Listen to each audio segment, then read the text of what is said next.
सबसे प्रभावी ढंग से सीखेंगे? प्राथमिक विद्यालय के बच्चे उस वातावरण में सबसे प्रभावी ढंग से सीखेंगे। उस प्रश्न का जो राइट आंसर था मेरे मित्रों, नोट कर लेना, करेक्ट आंसर था जहां उनकी संवेदनात्मक आवश्यकताओं की पूर्ति होती है और वे अनुभव करते हैं कि वे महत्वपूर्ण हैं। तो राइट आंसर था ऑप्शन नंबर 4 वाला। ठीक है, आ जाइए मित्रों आगे।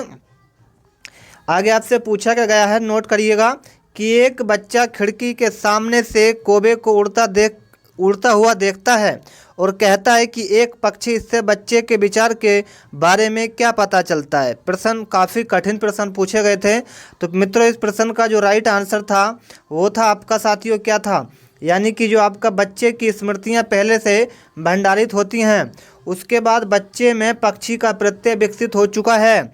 उसके बाद क्या था, बच्चे ने अपने अनुभव बताने के लिए भाषा के कुछ उदाहरणों का विकास कर लिया था। तो राइट आंसर था ए और बी और सी, यानी कि ए बी सी किसके अंदर है? ऑप्शन नंबर 2 के अंदर है। चलिए आगे मित्रों क्या पूछा गया था, नोट करिएगा कि कोई शिक्षक अपने विद्यार्थियों को क्या कहे कि उन्हें भीतरी प्रेरणा के साथ कार्य करने के लिए प्रोत्साहित कर सके? तो मेरे मित्रों इसको का जो सही आंसर आपका था वो था ऑप्शन नंबर 3। क्या था साथियों? ऑप्शन नंबर 3, यानी इसको क्या करना चाहिए, इसे करने की कोशिश करो, इसे करने की कोशिश करो और तुम सीख जाओगे कि सीखना विद्यार्थी की उनिक प्रेरणा है, जबकि किसे से पहले कार्य समाप्त कर प्रेरित करने में कार्य करने वाला व्यक्ति भारी प्रेरणा के रूप में कार्य कर रहा है। मित्रों आगे आपसे पूछा गया था, कोई शिक्षिका अपने विद्यार्थियों को, ध्यान से नोट करिएगा, कोई शिक्षिका अपने विद्यार्थियों को अध्ययन करने हेतु आंतरिक रूप से उत्प्रेरित करने के लिए कैसे प्रोत्साहित कर सकती है? बताइए। प्रोत्साहित तो ये कर सकती है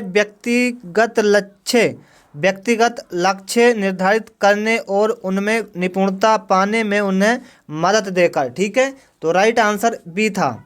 आ जाइए मित्रों आगे आपसे पूछा गया था, किसी प्रारंभिक कक्षा में प्रभावशाली शिक्षकों का उद्देश्य विद्यार्थियों को उत्प्रेरित करना होगा।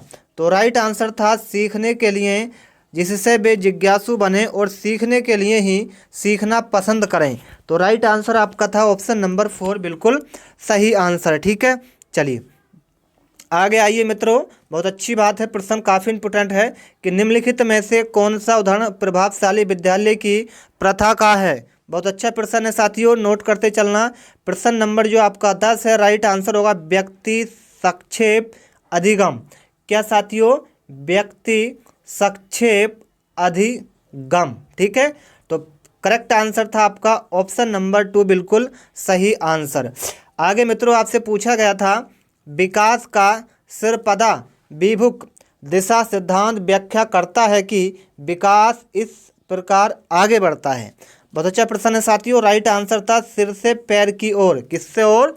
सिर से पैर की ओर। ठीक है, चलिए आ जाइए आगे मित्रों आपसे पूछा गया था, भाषा विकास के लिए सबसे संवेदनशील समय निम्नलिखित में से कौन सा है? तो इस प्रश्न का राइट आंसर था आपका प्रारंभिक बचपन का समय, प्रारंभिक बचपन का समय। ठीक है, चलिए आ जाइए आगे मित्रों, एक बहुत अच्छा प्रश्न है, नोट करिएगा कि 6 वर्ष की लड़की खेल कूद में असाधारण योग्यता का प्रदर्शन करती है, उसके माता पिता दोनों ही खिलाड़ी हैं, उसे नृत्य प्रशिक्षण प्राप्त करने भेजते हैं, इस समाप्त अंत में उसे प्रशिक्षण देते हैं। बहुत संभव है कि उसकी क्षमताओं निम्नलिखित दोनों के बीच परस्पर प्रतिक्रियाओं का परिणाम होगी। तो ये बहुत अच्छा प्रश्न था, नोट कर लेना। आंसर आपका आएगा ऑप्शन नंबर 4, यानी कि आनुवांशिकता और पर्यावरण। ठीक है, चलिए आ जाइए मित्रों आगे प्रश्न पर। बहुत अच्छा प्रश्न है, नोट करिएगा सभी छात्र कि निम्नलिखित में से कौन से समाजीकरण के गुण वाहक हो सकते हैं? निम्नलिखित में से कौन से समाजीकरण के गुण वाहक हो सकते हैं? इस प्रश्न का राइट आंसर था विद्यालय और पास और पड़ोस। ठीक है, चलिए तो मित्रों आ जाइए आगे पूछा गया था, लेव वाइतोस्की के अनुसार संज्ञानात्मक विकास का मूल कारण क्या है? तो यह है आपका सामाजिक अन्योन्य क्रिया। क्या साथियों? सामाजिक अन्योन्य क्रिया। ठीक है, चलिए आ जाइए मित्रों किसी बच्चे का दिया गया विशिष्ट उत्तर को वर्ग ने नैतिक तर्क के सोपनों के विषय वस्तु के किस सोपन के अंतर्गत आएगा। यदि यदि क्या हो, यदि आप ईमानदार हों तो आपके माता पिता पर आपको गर्व करेंगे, यानी कि आप ईमानदार हैं तो आपके माता पिता आप पर गर्व करेंगे, इसलिए आपको ईमानदार रहना चाहिए। ये रहना चाहिए साथियों। अच्छी लड़की, ध्यान से नोट करिएगा, अच्छी लड़की अच्छा लड़का अनुकूल रहना चाहिए। ठीक है, चलिए आगे पूछा गया था मित्रों, जीन पियाजे के अनुसार और कोलबर्ग के, इनसे आपके जो प्रश्न काफ़ी इंपॉर्टेंट प्रश्न पूछे जा रहे हैं। तो जीन पियाजे के अनुसार अधिगम के लिए निम्नलिखित में से क्या आवश्यक है। यह है विद्यार्थियों के द्वारा पर्यावरण की सक्रिय खोजबीन। ठीक है, चलिए मित्रों आ जाइए। आगे पूछा गया, जीन पियाजे के अनुसार प्रारूप निर्माण वर्तमान स्कीम योजना के अनुरूप बनाने हेतु नवीन जानकारी में संशोधन और नवीन जानकारी के आधार पर पुरानी योजनाओं में संशोधन के परिणाम के रूप में घटित होता है। इन दो प्रक्रियाओं को जाना जाता है, ये जाना जाता है साथियों समावेशन और संयोजन के रूप में। ठीक है, तो राइट आंसर था ऑप्शन नंबर 3। चलिए मित्रों आगे आ जाइए, बहुत अच्छा प्रश्न है, आ चुका है आप सभी के लिए। पूछा गया है, किसी प्रगतिशील कक्षा की व्यवस्था में शिक्षक एक ऐसे वातावरण को उपलब्ध कराकर अधिगम को सुगम बनाता है जो खोज को प्रोत्साहन करता हो।